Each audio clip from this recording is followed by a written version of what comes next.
এরপরে প্রশ্ন হলো, যদি কেউ স্বামীর কথা না শুনে ওই ক্ষেত্রে স্বামীর করণীয় কি?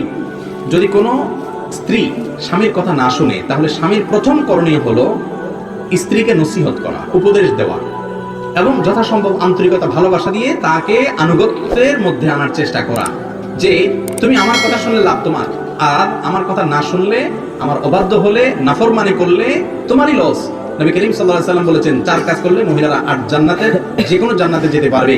তার 1 নম্বর কাজ হলো নামাজ পড়া ঠিক মতো, 2 নম্বর হলো রমজান রোজা রাখা, 3 নম্বর হলো স্বামীর কথা মেনে চলা, 4 নম্বর হলো লজ্জাস্থানের হেফাজত করা। এই যে স্বামীর কথা মেনে চলা, এটা তোমার জান্নাতে যাওয়ার পূর্ব শর্ত। অতএব তাকে নসিহত করতে হবে। আল্লাহ বলেছেন ফাইজুহুন্না, যদি তারা কথা না শুনে তাহলে তাদেরকে কি করবে? প্রথমে উপদেশ দেওয়া। এটাতে কাজ হয় নাই, উপদেশ দিয়ে বহুত বুঝাইছেন, বহুত ভাবে চেষ্টা করছেন, কিন্তু হয় না। একটু ভালোবাসা দিলেন, একটু হাদিয়া তোফা দিলেন, একটু মহব্বত করলেন, কোনোভাবে বসে আনার চেষ্টা করলেন না, হয় না। তাহলে সেক্ষেত্রে ওয়াহজুরুহুন্না ফিল মাদাজি। নাম্বার 2, দ্বিতীয় কাজ হলো বিছানা পৃথক। রাগ করে আরেক রুমে যায় শুয়ে থাকেন, আরেক বাড়িতে যায় শুয়ে থাকেন, অভিমান করেন, দুঃখ কষ্ট বোঝানোর চেষ্টা করেন, তাতে সে আপনাকে ফিল করে কিনা, মিস করে কিনা দেখেন। যদি হয় তো আলহামদুলিল্লাহ, তাতেও যদি ঠিক না হয়, নাম্বার 3, ফাবআসু হাকামান মিন আহলিহি ওয়া হাকামান মিন আহলিহা। ছেলে পক্ষের একজন গণ্যমান্য, মেয়ে পক্ষের একজন গণ্যমান্য বা একাধিক গণ্যমান্য মুরব্বিদেরকে নিয়ে বসান, বসায়া একটু তাকে সংশোধন করার চেষ্টা করেন, মীমাংসা করার চেষ্টা করেন। তাতে যদি হয়ে যায় আলহামদুলিল্লাহ ভালো, যদি তাতেও না হয় আর মনে হয় যে না, এটা সোজা করার কোনো রাস্তা নাই, আমার বাকি জীবন এভাবেই যাবে, তাহলে আপনি যদি সবর করে তার সাথে জীবন যাপন করতে পারেন, সবরের কারণে আল্লাহ তাআলা আপনাকে সওয়াব দিবেন, ধৈর্য ধারণ করলেন। কারণ আল্লাহ তাআলা নবী লূত আলাইহিস সালামের ঘরে, নূহ আলাইহিস সালামের ঘরে অমানুষ দিছেন না, দেন নাই? তারা সবর করেছেন, সেজন্য আল্লাহ রাব্বুল আলামিনের প্রশংসা পেয়েছেন। আপনি আপনার স্ত্রী অমানুষ হলে, কোনোভাবে সংশোধন হয় নাই, তারপরে যদি আপনি সবর করেন, আল্লাহর কাছে জান্নাত পাবেন। আর যদি মনে হয় না এই এত বেশি খারাপ যে এর খারাপের মাত্রা এরকম যে আমার সন্তান সন্ততি যা হবে সবগুলো খারাপ করবে সে, এরকম আশঙ্কা যদি তৈরি হয়, অথবা আপনি নিজেও সবর করতে পারেন না, এত উল্টাপাল্টা করে যে কখন কি ঘটে যায়, তাহলে সেক্ষেত্রে বিচ্ছেদের চিন্তা করতে পারেন। বিচ্ছেদের চিন্তা করলে হুট করে বিসমিল্লাহ বলে তালাক মেরে দিলেন, সে কাজ হবে না।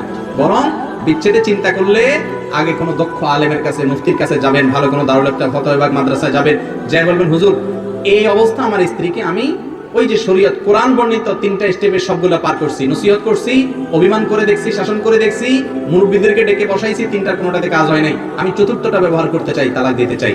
তখন হুজুর আপনাকে এমন সিস্টেমে তালাক দেওয়ার কথা বলবেন, সুন্নাত সম্মত তালাক, যে তালাক দেওয়ার পরে 20 বছর পরেও যদি আবার একত্র হতে চান, সেই সুযোগ থাকবে ইনশাআল্লাহ। আর নিজে নিজে দিবেন, তাহলে সেক্ষেত্রে এমন সর্বনাশ হতে পারে যে এরপরে হুজুরদের পিছে পিছে ঘুরবেন আর থাকার সুযোগ পাবেন না। বিধায় স্ত্রী যদি কথা না শুনে, এই স্টেপগুলো একটা একটা করে অবলম্বন করবেন।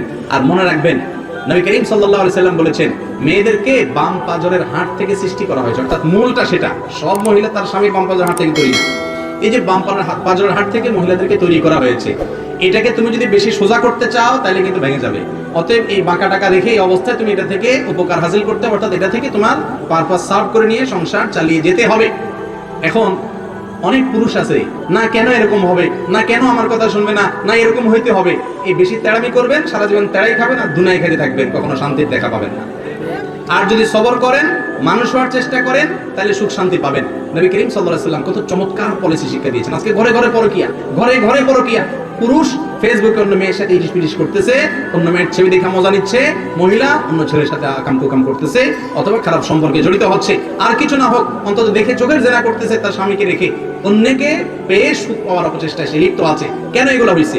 এর মৌলিক 2টা কারণ। এক, নিজের ঘরে যে শান্তিটা আছে, এটাতে সে শান্তি পাচ্ছে না। নবী করিম সাল্লাল্লাহু আলাইহি ওয়াসাল্লাম